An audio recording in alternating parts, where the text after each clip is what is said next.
আয় আল্লাহ, আমি আপনার কাছে দরখাস্ত করি মালিক,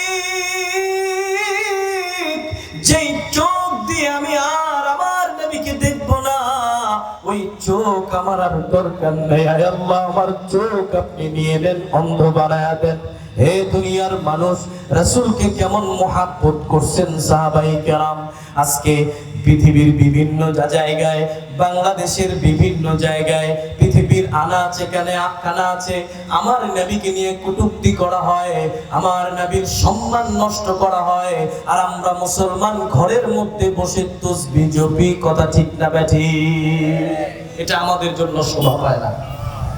এমন অনেক মানুষ দুনিয়াতে আছে যাদের এক বেলা খাবার আছে, অন্য বেলা খাবারের কোনো ব্যবস্থা নাই। সকালে খেলে দুপুরে কোনো খাবারের ব্যবস্থা থাকে না।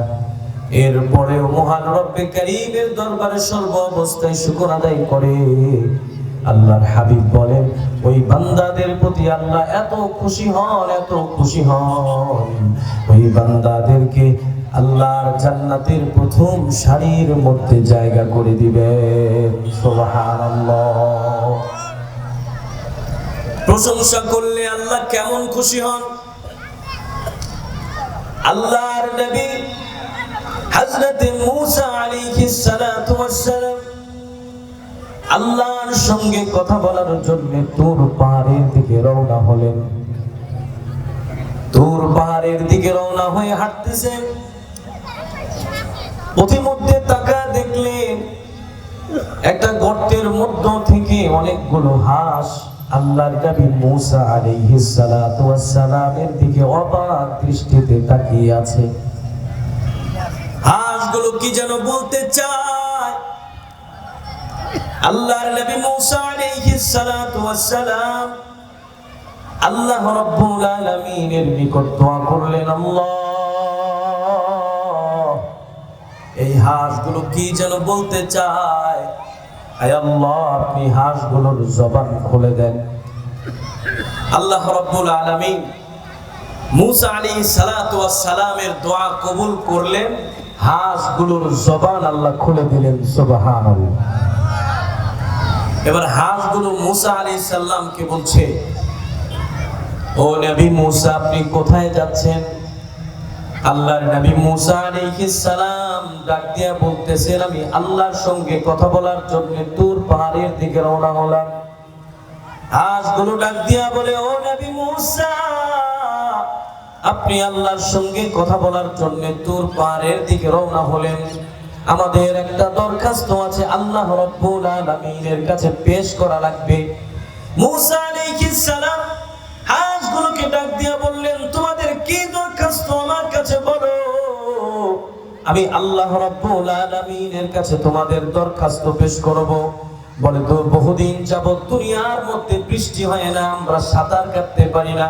ও নবী মূসা, আল্লাহ রাব্বুল আলামিনের কাছে আমাদের দরখাস্ত পেশ করবেন, আল্লাহ যেন আমাদের জন্য পৃথিবীর মধ্যে বৃষ্টি বর্ষণ করেন। মূসা আলাইহিস সালাম আল্লাহর সঙ্গে কথা বললেন। আল্লাহ রাব্বুল আলামিন জানায়া দিলেন, হাঁসগুলোকে জানায়া দিবা 40 বছর পর্যন্ত দুনিয়ার মধ্যে কোনো বৃষ্টি আমি দিব না। বলেন তো, হাঁসগুলোর জন্য দুঃসংবাদ নাকি সুসংবাদ? হাঁসগুলোর কি প্রয়োজন? পানি প্রয়োজন। আল্লাহ বলছেন কি পানি দিবেন। মূসা আলাইহিস সালাম ফিরে আসতেছেন, প্রথমেই হাঁসগুলোর সঙ্গে দেখা। ডাক দিয়া বলে, ও নবী মূসা, আল্লাহ রাব্বুল আলামিনের কাছে আমাদের দরখাস্ত পেশ করেছিলেন, আল্লাহ কি বলেছেন আমাদেরকে জানায়া দেন। মূসা আলাইহিস সালাম ডাক দিয়া বললেন, আল্লাহ জানিয়ে দিয়েছেন 40 বছর পর্যন্ত দুনিয়াতে বৃষ্টি দিবেন না। হাঁসগুলো এবার সকলে চিৎকার করে বলেছে আলহামদুলিল্লাহ। মূসা আলাইহিস সালাম একটু রাগী নবী ছিলেন, রাগ হয়ে গেছে। বলে, তোমরা দুঃসংবাদ শুনছো, এখানে বলবা ইন্না লিল্লাহ, তোমরা শুকর আদায় করতেছো। হাঁসগুলো বলছে, ও নবী মূসা, দুঃসংবাদ শুনলে ইন্না লিল্লাহ পড়তে হয়, ঠিক আছে, তবে আমরা আল্লাহর প্রশংসা করেছি অন্য কারণে। বলে, কি কারণ? বলে, আমরা হয়তো পানি পাবো না, বৃষ্টি পাবো না, কিন্তু আমাদের সন্তান পরবর্তী প্রজন্ম 40 বছর পর পানি পাবে, আরাম করবে, বৃষ্টিতে সাঁতার কাটবে। তাদের আনন্দের দিকে লক্ষ্য করে মহান রব্বে কারীমের শুকর আদায় করছি। আল্লাহ রব্বুল আলামিনের কাছে তাদের প্রশংসা, কৃতজ্ঞতা এত পছন্দ হয়েছে। মূসা আলাইহিস সালাম পূব আকাশের দিকে তাকালেন, তাকায়া দেখতেছেন পূর্ব আকাশ মেঘাচ্ছন্ন হয়ে গেছে। আল্লাহু আকবার। চিনচিন বৃষ্টি পড়া শুরু করছে। মূসা আলাইহিস সালাতু ওয়াস সালাম আল্লাহকে ডাক দিয়ে বললেন, আল্লাহ, আপনি তো বলছেন 40 বছর পর্যন্ত বৃষ্টি দিবেন না, 40 মিনিটও এখনো হয় নাই। আয় আল্লাহ, এখনই বৃষ্টি পড়া আরম্ভ করছে, আপনি বৃষ্টি দিয়েছেন কারণটা কি জানতে চাই। আল্লাহ ডাক দিয়া বললেন, ও নবী মূসা,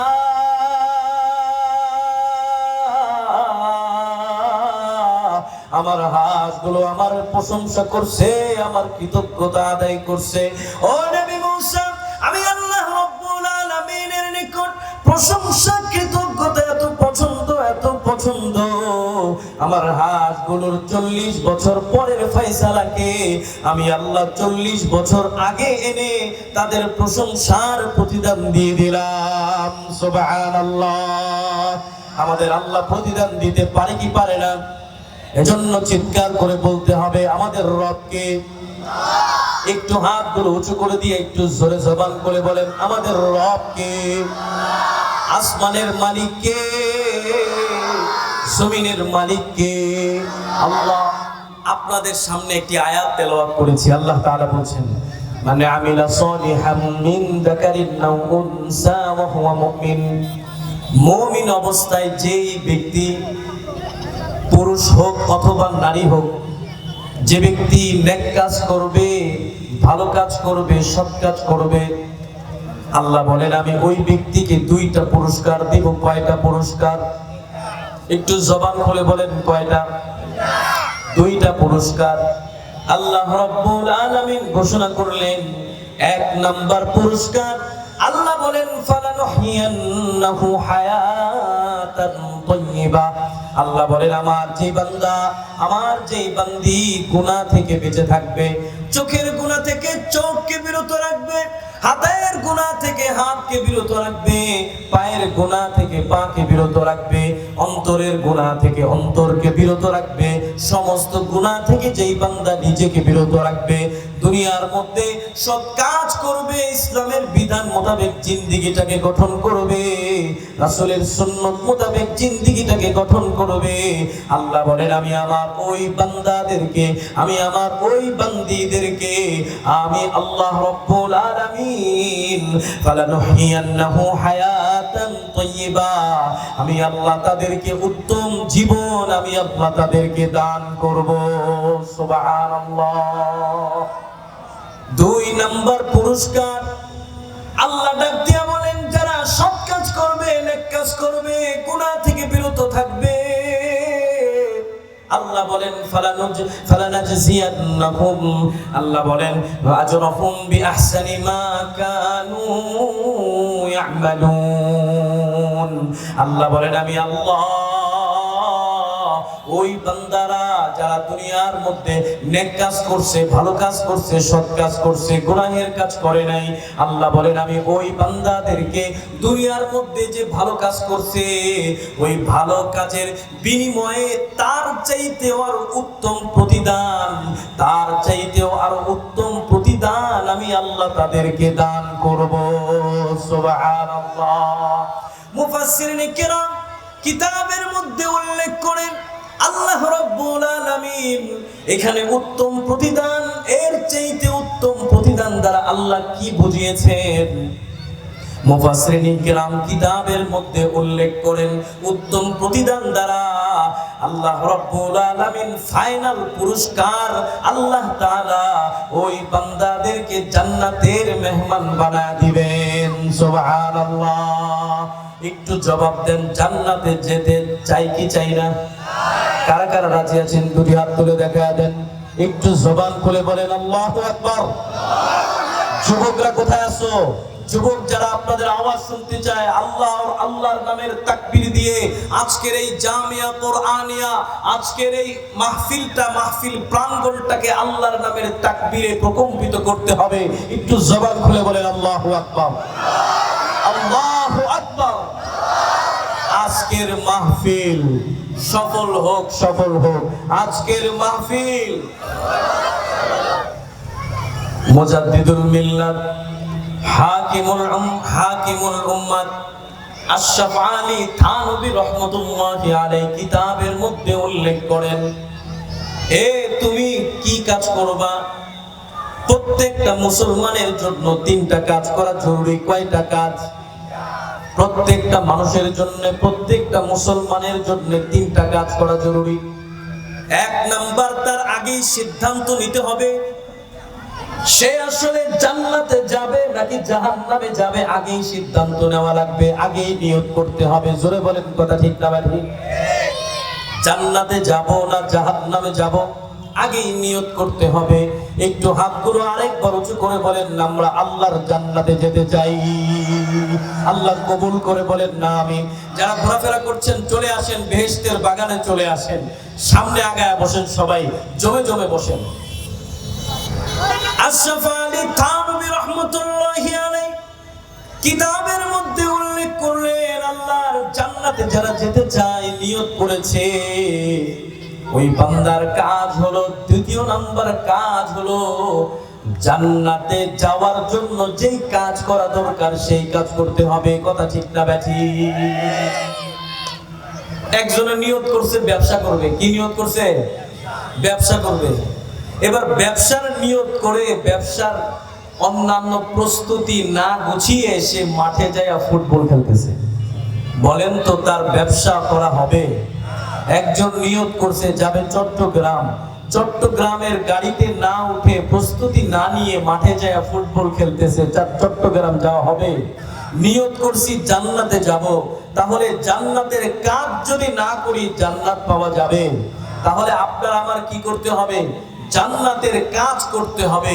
আর জান্নাতের কাজ হলো সৎ কাজ, নেক কাজ, নবীওয়ালা কাজ, সুন্নত মোতাবেক জিন্দেগি গঠন করার কাজ। কথা ঠিক না ব্যাঠি? ও ভাইরা আমার, সৎ কাজ করতে হবে যদি জান্নাতে যেতে চান। আমি বললাম ভাই সৎ কাজ করতে হবে, গুনাহ ছাড়তে হবে। আপনি বললেন হুজুর গুনাহ ছেড়ে দিব, মুখে মুখে বলে দিলেন ছেড়ে দিব। এটা কি এত সহজ? গুনাহ ছাড়া এটা মুখে বললে হয় না, গুনাহ ছাড়তে হলে হিম্মতের প্রয়োজন হয়। কথা ঠিক না ব্যাঠি? হিম্মতের প্রয়োজন হয়। গুনাহ ছাড়তে হলে হিম্মত লাগে। আমি গুনাহ আর করব না, এটা সিদ্ধান্ত আজকে এই মাহফিল থেকে নিতে হবে। কথা ঠিক না ব্যাঠি? এই মাহফিল থেকে বসেই নিতে হবে, আমি আর কোনোদিন ঘুষ খাবো না। মাহফিল থেকে সিদ্ধান্ত নিতে হবে, আমি আর কোনোদিন হারাম খাবো না, আমি আর চোখের গুনাহ করব না, আমি আর অন্তরের গুনাহ করব না, জুলুম করব না, চাঁদাবাজি করব না, রাহজানি করব না। এভাবে করে আজকেই সিদ্ধান্ত নিয়ে গুনাহ ছাড়তে হবে। জবান করে বলেন কথা ঠিক না ব্যাঠি? গুনাহগুলো ছাড়তে হবে, এভাবে সিদ্ধান্ত নিতে হবে। আশরাফ আলী থানভী রাহমাতুল্লাহি আলাইহি স্পষ্ট বলেছেন, জান্নাতের কাজ করবা তাহলে জান্নাতে যেতে পারবা। জাহান্নামের কাজ করলে কি জান্নাতে যাওয়া যাবে নাকি জাহান্নামে যেতে হবে? তাহলে প্রিয় মুমিন মুসলমান, তিনটা কাজ করা জরুরি। এক নম্বরে সিদ্ধান্ত নিতে হবে আমি জান্নাতে যাব নাকি জাহান্নামে যাব। যদি আমি নিয়ত করি আল্লাহ আমি জান্নাতে যেতে চাই, তাহলে দ্বিতীয় নাম্বার কাজ হলো জান্নাতের কাজ করতে হবে। তিন নাম্বার কাজ হলো যারা নিয়ত করছে আমি জান্নাতে যেতে চাই, যারা নিয়ত করছে আমি জান্নাতে যাব, জান্নাতের কাজ করব, ওই ব্যক্তিদের তিন নাম্বার কাজ হলো আল্লাহর কাছে হাত উঠায়া মালিকের দরবারে কান্না করে দোয়া করা, আয় আল্লাহ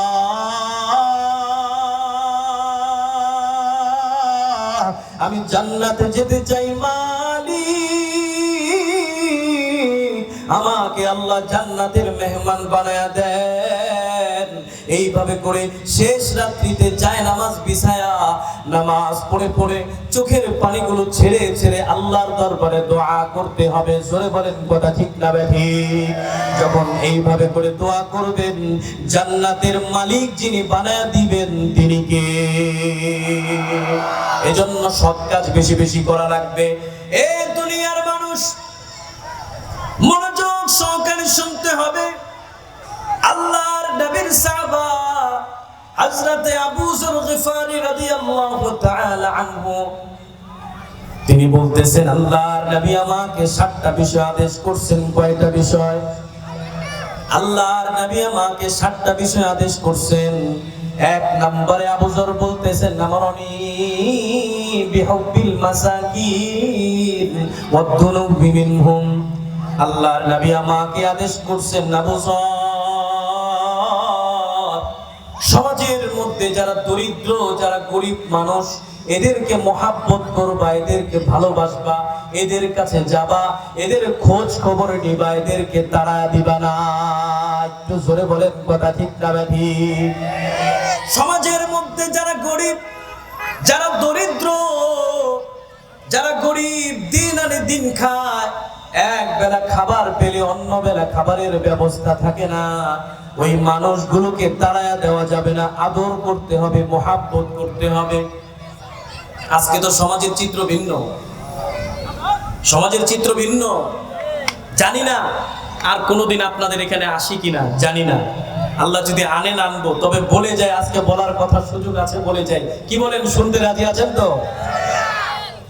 এ দুনিয়ার মানুষ, সমাজের চিত্র আজকে ভিন্ন। কেমন ভিন্ন? গরিব মানুষ, দরিদ্র, ওই ব্যক্তি একটা ধনী ব্যক্তির সাথে হাত মিলাতে গেলে হাত মিলাতে চায় না, দূরে সরায় দেয়। শুধু তাই নয়, এমন সংবাদ আমরা শুনেছি, আপন ভাই গরিব, সমাজের সব ধনী ব্যক্তিদেরকে নিজের মেয়ের বিয়েতে দাওয়াত দিছে। আপন ভাই গরিব, এজন্য ভাইকে মেয়ের বিয়েতে দাওয়াত দেয় নাই। কোথায় আমরা? দরিদ্র বানিয়েছে কে? আপনাকে ধনী বানিয়েছে কে? আল্লাহ বানিয়েছে। আপনি দরিদ্রদেরকে এইভাবে বৈষম্য করে তাড়িয়ে দিবেন, তাদেরকে দেখতে পারবেন না, এটা তো শোভা পায় না। কথা ঠিক না বেঠিক? করো মেহেরবানি তুম আহলে জমি পর, खुदा मेहरबा होगा अर्श बरी पर। জমিনবাসীর উপর দয়া করবা, জমিনবাসীর উপর মহব্বত করবা, জমিনবাসীর উপর দয়া করবা, আসমানের মালিক আল্লাহ তোমার উপর দয়া করবেন। জোরে বলেন কথা ঠিক না বেঠিক? আমার নবী মুহাম্মদুর রাসূলুল্লাহ সাল্লাল্লাহু আলাইহি ওয়াসাল্লাম সাহাবায়ে কিরামকে মহব্বত করতেন, গরিব সাহাবাদেরকে বেশি মহব্বত করতেন, বেশি গুরুত্ব দিতেন। কথা ঠিক না বেঠিক? একটা উদাহরণ দিলে বুঝবেন। নবীর একজন গরিব সাহাবার নাম হলো সালমান ফারসি। দুনিয়াতে কোনো ঘরবাড়ি ছিল না। আম্মা জান আয়েশা বলেন, রাতের বেলা অনেক সময় সালমান ফারসি আল্লাহর নবীর সঙ্গে কথা বলতে আসতেন। তো আল্লাহর নবী গরিব সাহাবা, এজন্য তাড়ায়া দিতেন না, বরঞ্চ গরিব দরিদ্র সালমান ফারসি আসলে আল্লাহর নবী এত গুরুত্ব দিতেন যে দীর্ঘ সময় তার সঙ্গে কথা বলতেন। আমরা ভাবতাম হয়তো আজকে রাসূলের সান্নিধ্য থেকে আমরা বঞ্চিত হব। এত দীর্ঘ সময় সাহাবাদেরকে, গরিব সাহাবাদেরকে মহব্বত করতেন। যার প্রেক্ষিতে কি হয়েছে? সাহাবারা রাসূলের জন্য জীবন দিতে প্রস্তুত। জোরে বলেন কথা ঠিক না বেঠিক? সাহাবারা জীবনের চাইতে আল্লাহর নবীকে ভালোবাসছেন। উদাহরণ দিলে বুঝলেন। আল্লাহর নবীর এক সাহাবা হযরতে আব্দুল্লাহ ইবনে যায়েদ ইবনে আব্দ রাব্বিহি খেজুরের বাগানের মধ্যে কাজ করতেছিলেন। আল্লাহর নবীর মৃত্যুর সংবাদ মদিনার মধ্যে ছড়ায়া পড়ল। আল্লাহর নবী দুনিয়া থেকে বিদায় নিলেন। যায়েদ ইবনে আব্দ রাব্বিহি খেজুরের বাগানের মধ্যে কাজ করতেছিলেন। হঠাৎ করে যায়েদ ইবনে ইবনে আব্দ রাব্বিহির কানে সংবাদ আসে যায়েদ আল্লাহর নবী মুহাম্মদুর রাসূলুল্লাহ সাল্লাল্লাহু আলাইহি ওয়াসাল্লাম দুনিয়া থেকে বিদায় নিয়ে চলে গেছেন। যায়েদ ইবনে আব্দ রাব্বিহি আল্লাহর নবীর মৃত্যু সংবাদ শোনার পর হাউমাউ করে কান্না শুরু করে দিলেন। যায়েদ চোখের পানি ছাড়া চোখের পানিগুলো ফেলে ফেলে কান্দে। যায়েদ এবার হাতগুলো আকাশের দিকে তাকায় তাক দিয়া বলে আল্লাহ, আল্লাহু আকবার। ডাক দিয়া বলে আল্লাহ, আমার নবী মুহাম্মদুর রাসূলুল্লাহ সাল্লাল্লাহু আলাইহি ওয়াসাল্লাম দুনিয়াতে নাই। ও নবী, ও আল্লাহ, আমি আমার নবীকে ছাড়া দুনিয়াতে আমি থাকতে পারবো না। আয় আল্লাহ, আমার নবীকে ছাড়া আমি কোনোভাবেই দুনিয়াতে কোনোভাবেই আমি টিকতে পারবো না। আল্লাহ, দুনিয়ার মধ্যে আমার নবী নাই, আমি সহ্য করতে পারতেছি না। ডাক দিয়া বলে আল্লাহ, আমার এই দুই চোখ দুনিয়ার মধ্যে আলো বাতাস, দুনিয়ার সুন্দর সুন্দর দৃশ্য দেখতো, পাশাপাশি আমার নবীকেও দেখতো। আজকে যেহেতু আমার নবীর মৃত্যুর সংবাদ আমার কাছে চলে আসছে, আমার কানে চলে আসছে, আজকে আমি মদিনাতে যাওয়ার পর আমার নবীর লাশ দেখবো, লাশ। আমার নবীর মৃত্যু হয়ে গেছে, এরপরে আমার নবীকে কবরস্থ করা হবে। আজকের পরে আমি আর আমার চোখ দিয়ে আমার নবীকে দেখতে পারবো না। আয় আল্লাহ, আমি আপনার কাছে দরখাস্ত করি মালিক, যেই চোখ দিয়ে আমি আর আমার নবীকে দেখবো না, ওই চোখ আমার আর দরকার নেই। আয় আল্লাহ, আমার চোখ আপনি নিয়ে নেন, অন্ধ বানায়া দেন। হে দুনিয়ার মানুষ, রাসূলকে কেমন মহব্বত করছেন সাহাবায়ে কেরাম। আজকে পৃথিবীর বিভিন্ন জায়গায়, বাংলাদেশের বিভিন্ন জায়গায়, পৃথিবীর আনাচে কানাচে আমার নবীকে নিয়ে কটূক্তি করা হয়, আমার নবীর সম্মান নষ্ট করা হয়, আর আমরা মুসলমান ঘরের মধ্যে বসে তাসবিহ জপি। কথা ঠিক না ব্যাঠি? এটা আমাদের জন্য শোভা পায় না।